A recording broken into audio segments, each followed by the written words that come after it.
অলক্ষণে কাণ্ড। এ আমার সেই বৌমা নাকি বৌমার বেশ ধরে অন্য কোনো প্রেতাত্মা? এখন চুপচাপ থাকি, ছেলে ফিরলে ওকে সব বলতে হবে। মা! কে? সনাতন এলি? হ্যাঁ মা। তা তা তোমার বৌমা সাড়া পাচ্ছি না কেন? সে কোথায়? বৌমা রান্নাঘরে, তোর সাথে কথা আছে। কি কথা? হ্যাঁ, এইবারে বুঝলাম, এ তোমার বৌমা নয়, আসলে শাঁকচুন্নি। ও ও নিশ্চিত তোমার বৌমাকে ওই শাওয়া গাছে লুকিয়ে রেখেছে।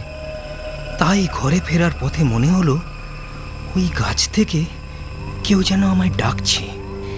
এখন উপায়? তুমি তুমি কিচ্ছু ভেবো না মা, আমি ওঝার কাছে যাচ্ছি।